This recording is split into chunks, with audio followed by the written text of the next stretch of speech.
the way to figure out treatment. The classic way of treating aneurysm for many years was the open surgery. That's either through a transabdominal approach or a retroperitoneal approach. Either way, patients with well-taken peril, except in the kidney rupture many years ago, that was a problem. As far back as 2000, maybe 1998, when the first commercially available endograft was available, then we took on more of the endovascular responsibilities, and patients now can be treated if they're in that space of 5 cm or greater, 6, 7 cm. That's the treatment with endovascular technologies. It's a lot easier. You don't have to have that abdominal incision or flank incision. You make 2 small incisions or no incision all of us. You're able to pass black wires into the aorta and put the endovascular stent grafts with good results. We'll show you some pictures shortly. This is a patient with a biliary aneurysm that was treated with endograft, and you can see the renal arteries and the iliac arteries, and this is a bifurcated treatment option here. This is a patient with vascular disease, severe vascular disease, and she presented with an ischemic leg, and she was able to have extensive angioplasty stemming of the iliac artery, and the common arm was burdened with significant amount of plaque, lung clot, and she was able to have a vitrectomy patch placement. Even with that, the SFA display was still quite diseased, and she had a femipole bypass done to save her money. This is a patient with some membrane stenosis. As you can see on the left, pointed to the stenosis, and the treatment of the stent on the right with excellent results. We talked about carotid endarterectomy as the mainstay gold standard for carotid disease to prevent stroke. The TCAR technique has been out there for several years, and it's the endovascular option in terms of stenting for not to do the transfemoral approach for stenting. This TCAR technique works very well for high-risk patients where you're concerned that they may have stroke possibilities under surgery. We're able to put a sheath, some French sheath in the common carotid artery, and the sheath in the contralateral femoral artery, and we're able to filter lines between the common femoral artery and the femoral vein in between. So as we do the intervention, we're able to have the potential debris out of the brain captured in the filter, and at the completion of surgery, we're able to open the filter and indeed see those. So it's an exciting possibility right now for treatment of carotid disease. Additionally, as we go through the process, we're concerned that endovascular technologies expand at a rapid pace. We can't wait in Africa for the results to be perfect. We have to start sooner rather than later to catch up with the rest of the world. One of the thought process behind why we're here today in Africa and as advanced in technology. Technologies there are several reasons. First and foremost, it's the ability of the institutions we work for or with to embrace the technology.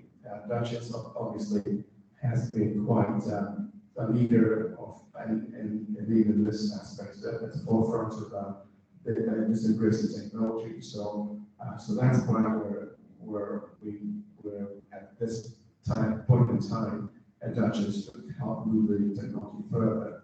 So once the institutions embrace the technology, which is more common in the United States and Europe, more so than Africa, the other thing that we see is the cost for these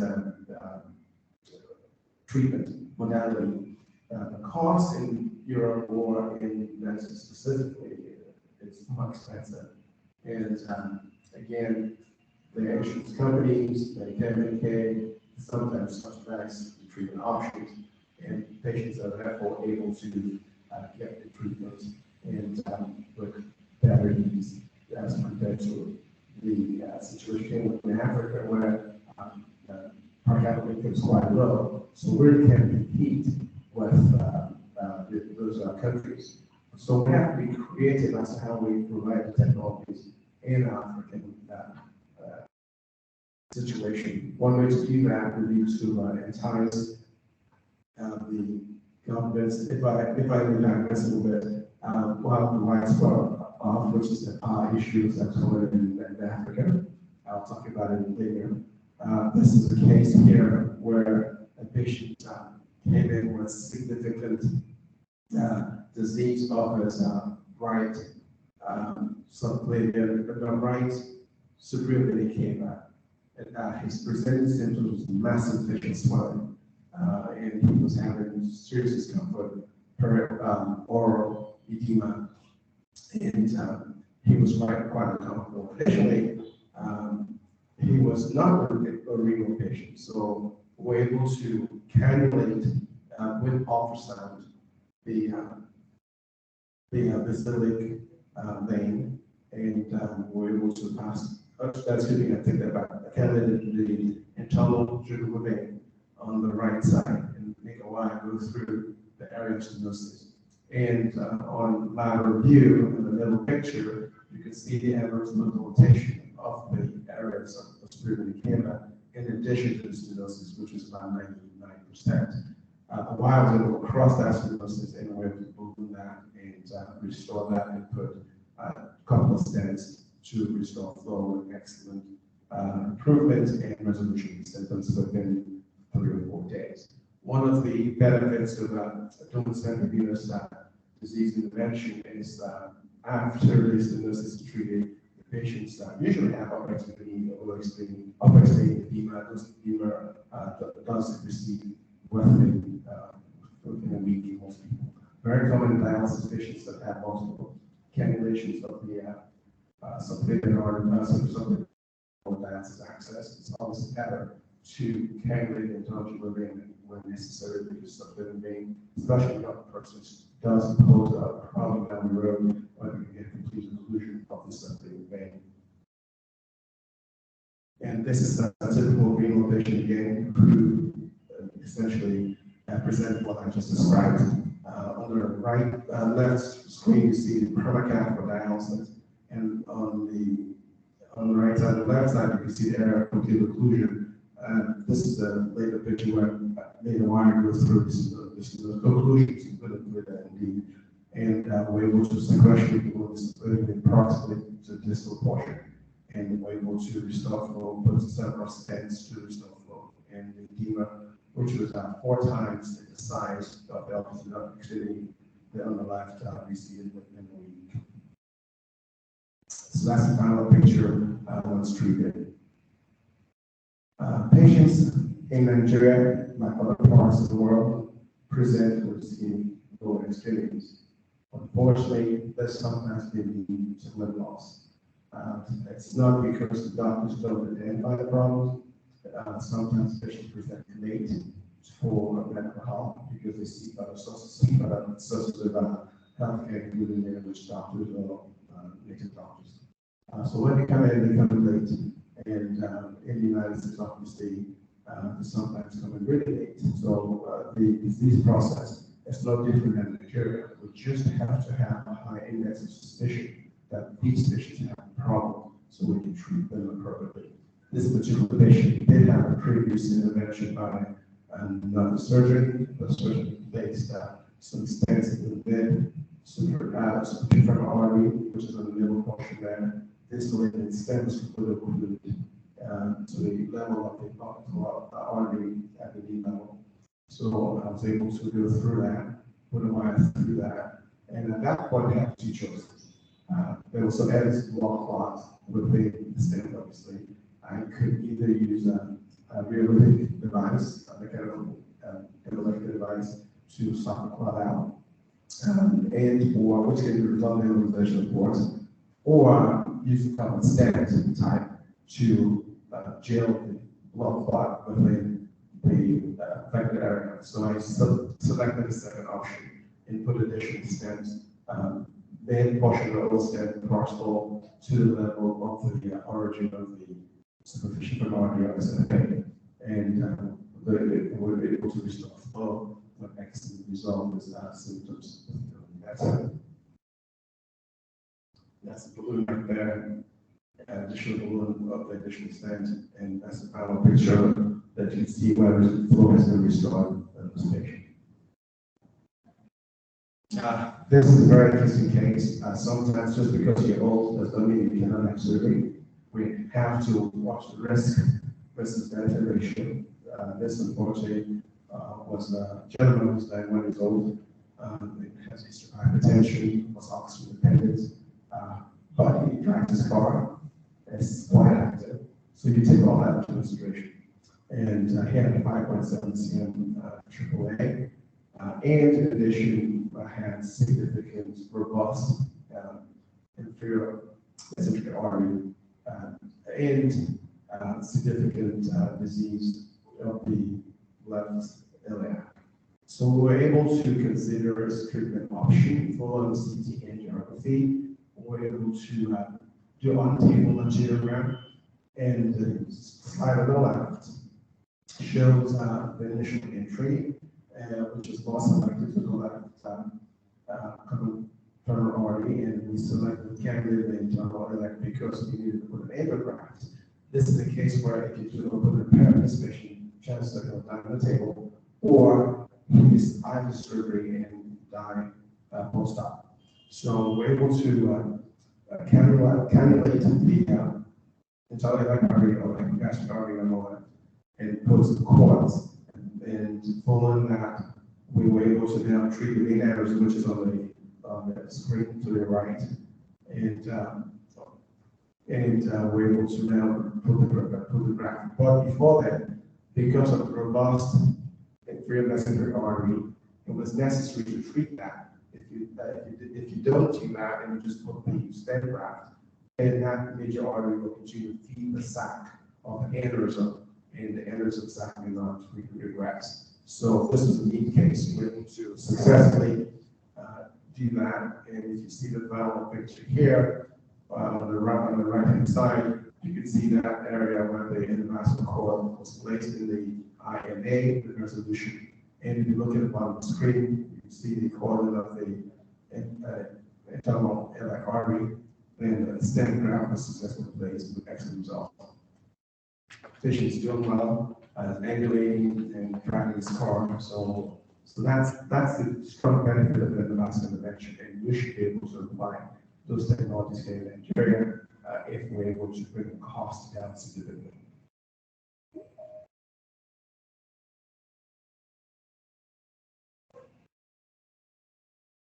It's all about having samples and also another justice side.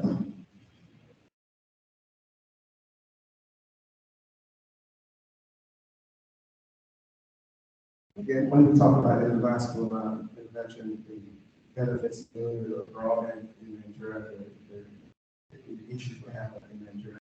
We'll talk about that towards the end of the slide. But then, again, this is a patient with left subclavian stenting performed by a radial approach. This was actually done in the OBL office-based lab. So this patient came to the office-based lab. The vessel was candidate with ultrasound guidance, arterial performed, the documented accessibility, and we're able to treat that very easily with the stent as you showed. The key areas of interest for us will be aneurysm care. In 2017, I did an exciting case at the National Hospital in Abuja, where a patient had a lung aneurysm, and he was 50 years old, had no way of surviving the country, and I received some CDs showing the aneurysm, and was able to convince the Medtronic in the US to $220,000 graft, a perfect graft to Nigeria, and was able to implant the graft in the patient successfully. But the challenge there, we played in 2017, here at the National Hospital, Abuja, still the premier hospital country. and had 6 or 7 CLs all over the world. And the technician was flawless. He did those right on his own. So those are such challenges we have in vascular surgery. When you introduce something in vascular surgery, you must have the team to successfully work with the doctor with interventions to ensure they have good results. Stroke management is something that should work out in Nigeria and other parts of Africa. This high stroke level around Africa, especially West Africa. So we need to kind of be vigilant that patients that have stroke be managed as to whether it's going to be stroke or hemorrhagic stroke. That will require the immediacy early when they're going out, get a CT of the brain to make sure it's moving around, and then call treatment. And all the the use of thermolytic agents could be helpful if we're able to get them and treat them early on in the course. As stated before, amputation is a big issue, and we need to do more to prevent the loss of injury. In other parts of Africa, hemodialysis talked about, and for that for the nephrologist, it'd be nice to be able to rescue our infections in the graft and to have the patients undergo significant reduced surgeries. Cancer care, the use of endovascular technology to put catheters for cancer patients also should be considered. These are some major players in terms of endovascular technology in the US and across the world. And the success rate as to whether we're successful in Africa or less successful in Africa versus countries abroad. Again, hospitals are more supportive of new technologies.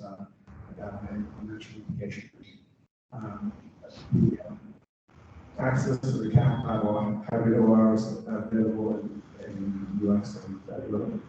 We must have devices and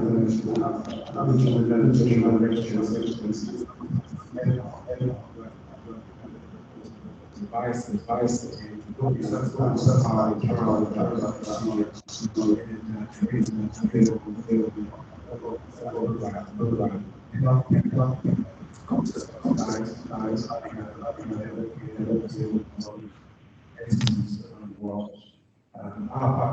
Our capital income is still significantly low, so we need to work on that. The ABC, the fundamentals of vascular surgery. This is things that you must have. You, first of all, have to have the right patient in the right procedure. You can't pick a person who can undertake the vascular, pushing the vascular technology and have that result. We have to conduct our proper physical examination findings. It's also important to see patients in the implant we examine that, and so what we don't have aneurysms or not. After that, we could identify the problem proof already made attempts to diagnose the disease. If we always sound whatever options we have. The fundamental of the vascular surgery must have a line going through the area, be it trying to treat the target area. And the complement wires we can use and guiding catheters, stem wires, soft wires that you can use angled straight. So those are things that we typically must learn how to do, and that comes through adjustment. Those all the skill sets of the treatment can be performed in a vertical fashion or integrated fashion, depending on the location of the lesion. So if I'm approaching the left superficial artery from above, from my right artery, and for some reason can't cross the lesion, there's still occlusion, then I know sometimes going from below will make the lesion in a regular fashion a lot quicker through the true root. And that's one way to bypass the difficulty. And then you can proceed with the appropriate intervention options, angioplasty, we're going to talk about that as stenting, atherectomy, shape of plaque, intellectually also removable clots. And again, the concept of complete occlusion, as stated above, aligns with that area by the integrator that technique for the treat. Balloon angioplasty can be achieved with compliance, non-compliant, or non-compliant balloons. What that means is the compliant balloon is not as aggressive. The non-compliant balloon is aggressive, almost as aggressive as a stent. And if you're doing total occlusion of the separated vein, sometimes you get away with soft plaque with non-compliant balloon without safety. If you do have rupture, which will occur, you have to review the column and put a blue glare in the area in question and hold it about 3 to 5 minutes to evaluate the process and see what you have. If you have color stains, that color stain will have the problem, so you don't have to go do open intervention. Then if the patient has allergy, does not have allergy to antibiotics, which have results in necessary those cases if they are immune to therapeutic agents such as Adumax or Daprodine. Again, when you do angioplasty, we're not looking for cosmetic perfection. So be careful when you go for cosmetic perfection rather than perforating. This is the area where you can also use intravascular ultrasound to gauge the disease profile. In post-treatment, you have aspirin, Plavix, whatever it takes for general segment of units, Coumadin, Eliquis, Xarelto, otherwise. We will pressure, digital pressure in the area of entry of the sheath. Usually it's the trial deal for 20 to 25 minutes. It's cheap. It's ideal if you go 8 stage and then it does well. Some cardiologists will put closure devices. That's fine, but you also have to be careful. If the patient has significant disease of the common artery, put closure devices sometimes can include the SFA urgent and has the right. So those are things to worry about. You have to rest for 2 to 4 hours if you do it in the cath lab or OBL setting, and another sedation if necessary, and treatment necessary for doctors and nurses. Challenges we're facing in Africa, I alluded to it earlier, some of them again. Few international domestic companies have vested interest in Africa. Our solution will be to engage these companies in bringing arousing their interest. High cost of delivery of the services, again, per capita income is quite low, $60 per year. So we have to come up with out-of-the-box thinking to provide the services to the patients. Reverting or preventing efflux of affluent persons away from Nigeria or Africa to other countries abroad could help us improve our financial picture, so we're able to provide care to less fortunate. Make medical training more practical in our universities and vocational schools, and dependable power supply, so we can do the procedure when it goes off, so we can still with options. So we must improve security for everybody, for us to attract foreign investors to Africa. We can be institutional in most parts of Nigeria at this time. Access to governmental regulation of investor care exists in Australia at this time.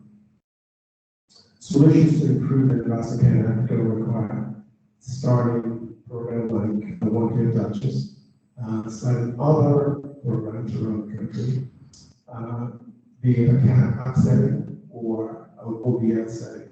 I'm passionate about the CAP and OBL setting because of the last 26 years I've really mastered the techniques I've learned from Dr. Dietrich. So I can do cases I used to do in 1997, 2000, when I operated the CAP lab. I can do it on the space lab. So I'm thrilled to be able to do that. Because the cost implications are lower with the CAP lab or OBL, if you take OBL as a model, we certainly can improve the number of portions treated in the vascular in the country and the continent. More importantly, we have to have fast-track investment training, be it internship programs or practical internship programs, fellowship, mini fellowships, for persons interested in master surgery, so we can have some skill sets. It takes years to develop the skill sets. So we have to start working on the skill sets now so they're proficient. So we're able to bridge the divide between Africa and the other parts of the world. Again, very good, as I mentioned before. Continue medical education for Bradford and national conferences. We do hold yearly.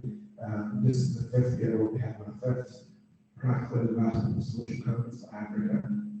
Last year we had in Lagos, this year we'll be in Lagos. But it's a way to help people come in and see and hear renowned speakers across the world joining us here in Lagos and talk about ways to improve endovascular training and treatment care. Education of healthcare workers and the criteria for endovascular intervention and consultation is important. We have to create an avenue for the reversal of medical tourism by preventing influx of affluent patients seeking endovascular care abroad. And I think that's one of the goals of Duchess, and the CEO has been quite clean in trying to ensure that that's one of the goals of the institution. So I applaud for that. Working with major global investment companies such as Royal Electronics and Boeing, we have to be creative. We can simply approach it and say, well, before your device expires in 6 months, sell that device for Winlex, contribute that to our global healthcare. And that would be one way for us to be able to match the device delivery that they provide in the US and Europe. So that's something I think we need to talk about. Again, we have to train future endovascular interventionists. The person here, this audience today, the nurse, doctor that's interested in learning about endovascular technology, so they're welcome to our hands-on program in October this year here in Lagos. We have a few endovascular specialists in Africa, generally speaking. And so it's our populations last estimated to 212 million. And by 2070, 550 million, we have a problem. And we can't keep the pace we're on right now without producing doctors and nurses to manage patients. We have to engage educators, practical internship and many fellowships to train these persons so they have the skills that necessary to provide care. And the master skills and judgment does require dedication and commitment. It's a significant learning curve that we need to essentially, the way to improve programs here in Nigeria will be develop an actual endovascular practice into the program. The virtual and in-person modalities can be used. That's just quite unique because it pushes that virtual platform quite well. And I think that's one of the reasons to divide broken endovascular specialists in the US and UK help the trainees in Nigeria, for example, tackle a case without them being physically present. So that's something we need to work on. And again, our ability to tap into the sources such as the International Society of Endovascular Specialists to improve endovascular care in Africa are essential. I am the president of the Africa chapter of the ICBS, and we look forward to your collaboration. If you want to learn about endovascular surgery, you want to become a member of the ICBS, it's an opportunity to improve the skill set. And we've provided care in the United States over the past 26 years to a quite removed population, rural area in West Virginia, which had zero endovascular presence when we showed up in 1997. And in the year 2022, and developed 4 programs in the US that are world-class. You can certainly walk to this hospital and be treated in endovascular problem. And I did start the program by us in 2017. And it's my goal now to do one program in Duchess and what that has to offer on people here in Lagos and beyond.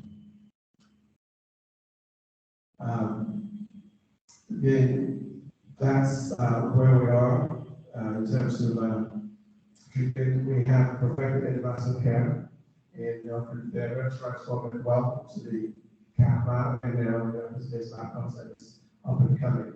There's no way in Africa right now that we have office-based lab concept that doesn't exist. So that's one way I think we can make the endovascular transmission better or quicker in Africa.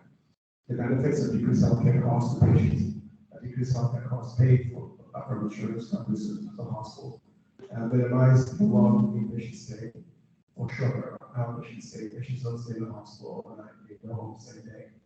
If there's a patient that you see, if there's a rescue on the patient you see, providing the presentation, they go home within 20 minutes of the procedure. If there's somebody that has a bypass or leg revascularization and the vascular, patient go home within usually 2 hours of the procedure. So that's the way of the future, and we have to keep moving in order to provide care. So the things that you can do with an office-based care treatment, you don't have to take a special doctor to treat them. You can take a cath lab, get a budget, you can do all those procedures there. And examples again, you could do in the cath lab or in the office-based lab setting. In conclusion, endovascular prevention can be successfully performed in Africa with collaboration amongst international partners and African counterparts. Proper training is essential for success, and recruiting clinicians interested in endovascular techniques and understanding the fundamentals of endovascular surgery and judgment is essential for successful program development and engagement of international endovascular industry and development of our own endovascular program to become safe and dependable. I'd like to give credit to my multiple medical students who did the presentation here. As shown on the screen, I trained a lot of medical students in the US since 1997. Virtually have done quite well in different residencies. So we're proud of that. And I'd like to do the same for Nigeria. Thank you. If there are any questions after that, answer the point.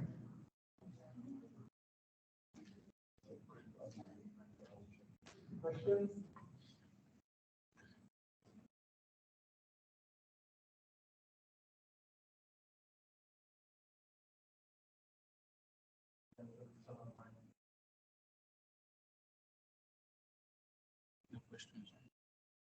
Thank you very much for the OEA. I was wondering, so in terms of, so you started the program in biology, but what were some of the key challenges, I suppose, for them?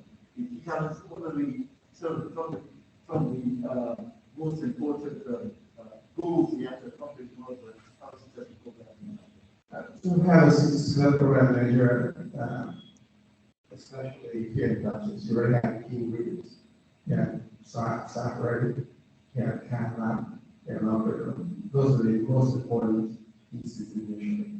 Then you have administrator, CEO that's in tune with the technologies.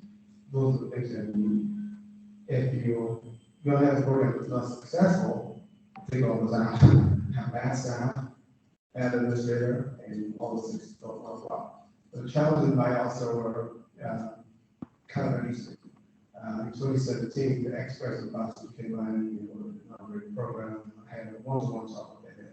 He would never forget me if I see him on the wall, because I would give him a piece of my mind. And I do that. I don't shy away to talk to people in authority. If I feel passionate about something, that's how so I find that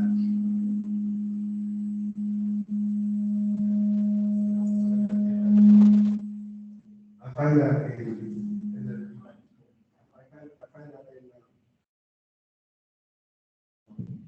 find that in Bayelsa, the problem is the governors are so powerful in Nigeria, more powerful than some rest of the country or parts of the world. And the subordinates, commissioners, are like spineless. They can't speak up. And what you see is when the government sneezes, everybody catches a cold. That's the problem. Bayelsa is a state where everything is government driven.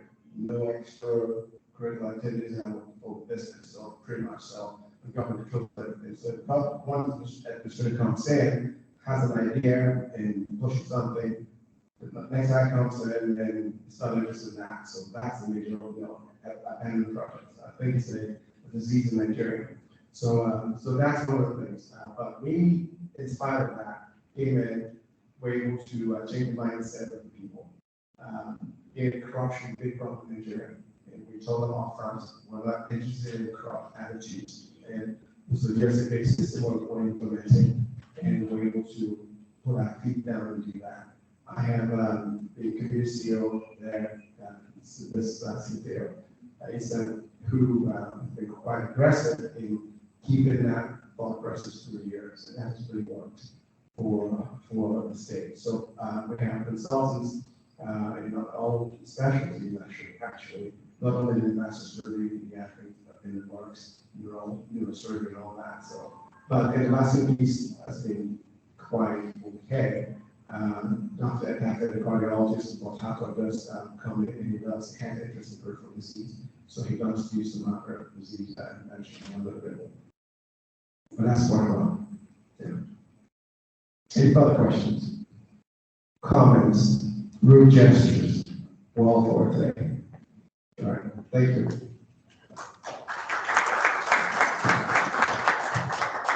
Just to make sure that there are no comments online.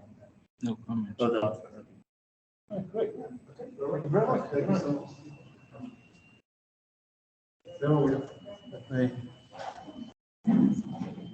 well, we really appreciate having Dr. Oye here, and we're really hoping that this will be the second and last program in Nigeria, right here at Duchess. So again, thank you everybody for coming, and we're really hoping that this will be a fruitful, very important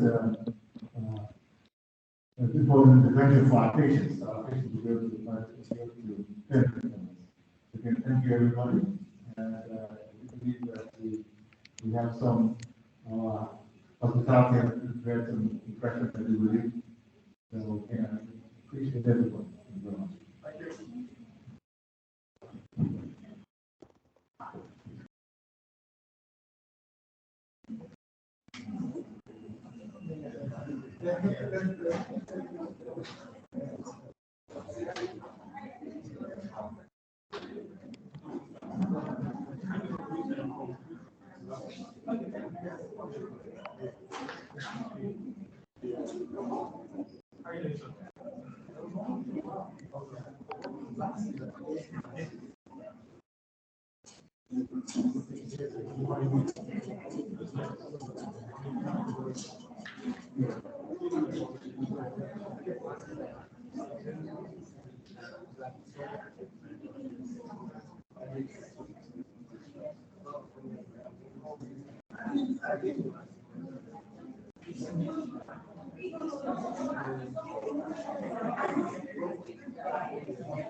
Good.